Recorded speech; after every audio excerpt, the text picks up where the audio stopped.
Hello students, welcome back to English class. How are you all? Today in this session, I am going to deal with a new lesson.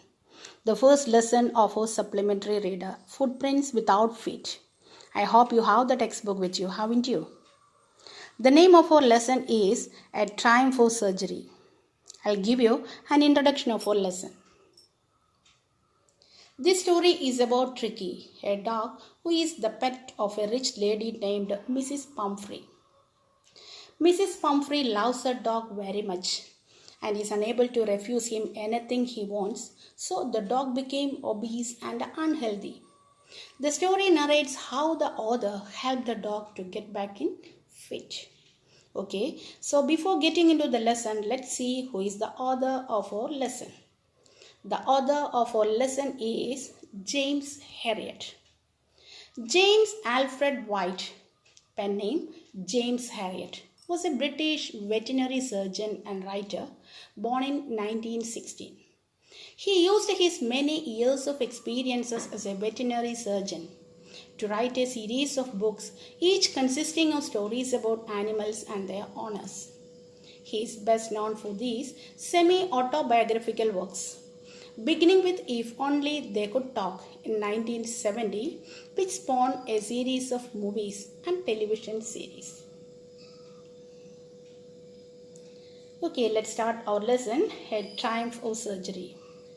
I was really worried about Tricky this time. I had pulled up my car when I saw him in the street with his mistress, and I was shocked at his appearance. He had become hugely fat, like a blotted sausage, with a leg at each corner.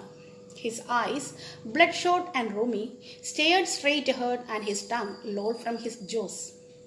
Mrs. Pumphrey hastened to explain. He was so listless, Mr. Herriot.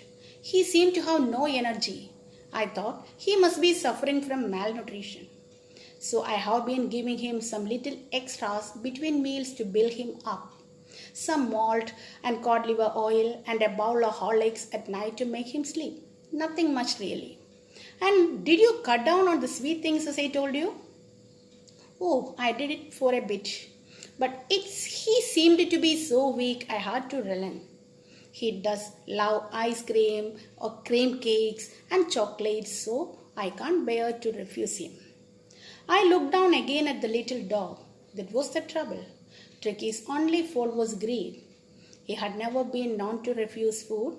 He would tackle a meal at any hour of the day or night. And I wondered about all the things Mrs. Pumphrey hadn't mentioned. Are you giving him plenty of exercise? Well, he has little walks with me, as you can see. But Hodgkin, the gardener, has been down with lumbago, so there has been no ring throwing lately. So here, our story starts when Mrs. Pumphrey takes her dog out for a walk. The narrator, Mr. Herriot, starts telling us that he was worried about Tricky, the pet dog. He stopped his car as he saw Tricky with his mistress, Mrs. Pumphrey. He was shocked to see the dog because he looked like a blotted sausage. He became very fat. His eyes were bloodshot and rheumy. Bloodshot means red, rheumy means watery. Meanings are given here, children. If there is any doubt, you can go through the glossary.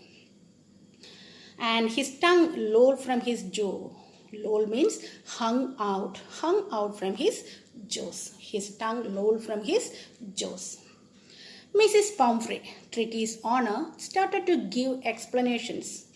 She told Mr. Herriot that Tricky was so listless, so weak, no energy or enthusiasm. She thought that he was malnourished. So she used to give him malt, cod liver oil and a bowl of Horlicks at night, apart from his regular meals. So we, the readers, as well as the narrator, Mr. Herriot, understood that she was given him so much to eat. Yet she says nothing much really. Then the narrator asks her another question. Did you cut down on sweet things as I told you? She replied that she did it for a while, but she felt that he was getting weaker. So she stopped it and gave him his favorite items. What was his favorite items? Cream cakes, not ice cream, children. Cream cakes and chocolates. Mr. Herriot looked at the little dog once again. He understood Tricky's problem. The dog was very greedy and could eat at any time of the day. He did not know how to respond no to food even if his stomach was full. Again, the narrator asked Pumphrey another question. Are you giving Tricky plenty of exercise? Yes, he has little walks with me. But he is not playing his ring throwing exercise as the gardener Hodgkin, who takes him out to play, is not coming these days because he has been down with lumbago. What do you mean by lumbago? It's a muscular pain in the lower part of the back.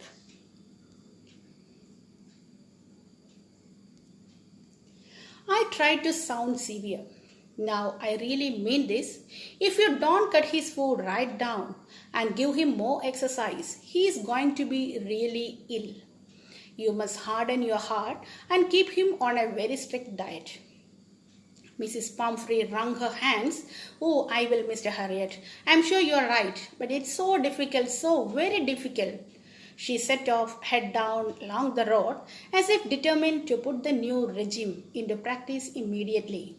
I watched their progress with growing concern.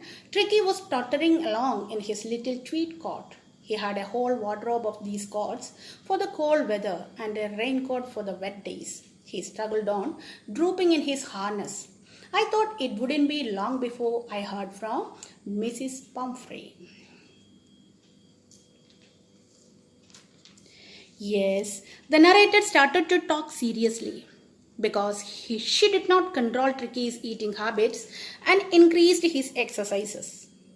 So he asked her to stay strong, strict, and put him on a diet. So he asked her to stay strong and strict with him and put him on a diet.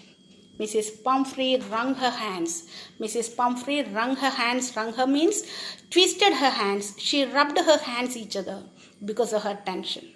So she realized that Mr. Harriet was right. But it's too difficult for her to refuse anything for Tricky because she loved him very much. After a few minutes, she left the place. Mr. Harriet was watching them go. Tricky was tottering along with his mistress. Tottering means moving in a feeble or unsteady way. Tricky was moving in a feeble way in his little tweed coat. He was wearing a woolen coat. He had a whole wardrobe of these coats. So this line suggests that she, Mrs. Pumphrey, was a rich lady. She had a lot of money to spend on her dog. Tricky was struggling hard. He was drooping in his harness. You know what's the meaning of harness? Harness is a set of straps by which a horse or other animals is fastened or controlled. So, Tricky was struggling hard. He was drooping in his harness. So, the narrator was very sure soon he would be receiving a call from Mrs. Pumphrey. Have you noticed the line, children? The last line. I thought it wouldn't be long before I heard from Mrs. Pumphrey. The narrator was very sure that soon he would be receiving a call from Mrs. Pumphrey. Yes, the expected call came within a few days. Mrs. Pumphrey was distraught. Tricky would eat nothing, refuse even his favorite dishes, and besides, he had bouts of vomiting. He spent all his time lying on a rug, panting, didn't want to go for walks, didn't want to do anything. I had made my plans in advance. The only way was to get Tricky out of the house for a period. I suggested that he be hospitalized for about a fortnight to be kept under observation. The poor lady almost swooned. She was sure he would pine and die if he did not see her every day. But I took a firm line. Tricky was very ill, and this was the only way to save him. In fact, I thought it the best to take him without delay. So, the call came after a few days. Mrs. Pumphrey, she called Mr. Harriet within a few days. Mrs. Pumphrey, she was distraught. Distraught means very upset. She was very upset because Tricky was not eating anything, not even his favorite dishes, and was vomiting frequently. He didn't even want to do anything. He did not want to go for walks, didn't want to do anything at all. So, being a veterinary doctor, the narrator knew that the only way to get Tricky was to get him hospitalized for a few days. Keep him under observation for a fortnight. A fortnight means 15 days. The poor lady, she was nearly swooned. The poor lady almost swooned. Swoon means fainted. She was very sure he would pine and die if he did not see her every day. Here, pine means, what's the meaning of pine? Here, pine means anxious. She was very sure that Tricky would be anxious and die if he did not see her every day. But the doctor, he kept his words. He told her that it would be the best option because Tricky was very weak.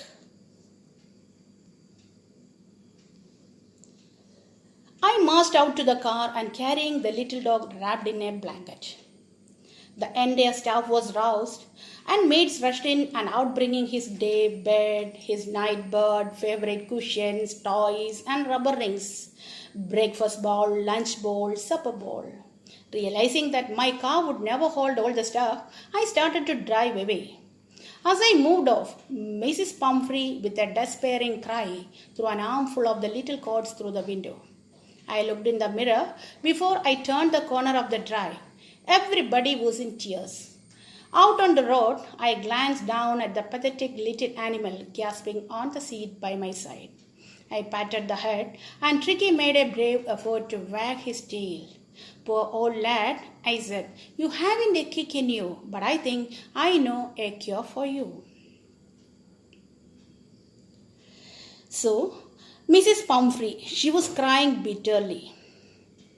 She was crying bitterly because the doctor, he took the dog, wrapped it in a blanket and put him in the car. So the entire staff was woken up and asked to get all the things of Tricky. His daybed, nightbed, favorite cushions, toys, rubber rings and bowls. Mr. Harriet realized that his car would never hold all the stuff. So as he moved off, Mrs. Pumphrey threw a lot of cords, an armful of cords into the car. Everybody was in tears. He patted the little helpless animal who was on the seat by his side. Poor lad, he said, you don't have energy at all. You haven't a kick in you. But I think I know a cure for you. You have no energy at all, but I have a vivid plan to get you better. Or I know a cure for you. Don't worry. So let's move to the last portion of today's session.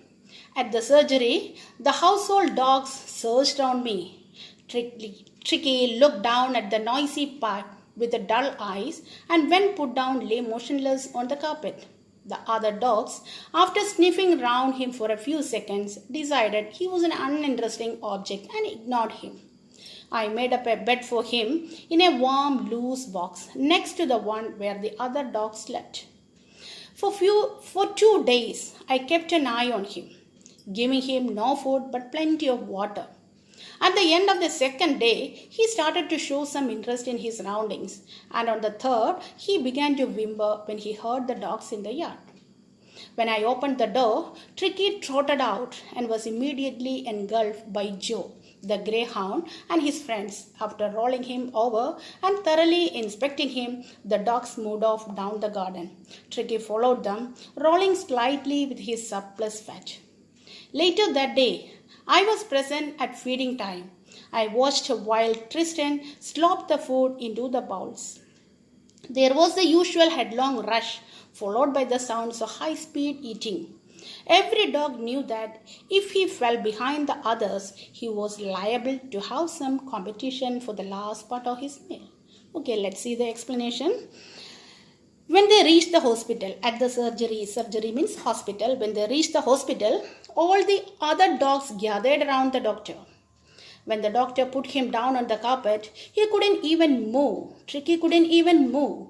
The other dogs sniffed him and left him after a few seconds. They ignored him as an uninteresting object.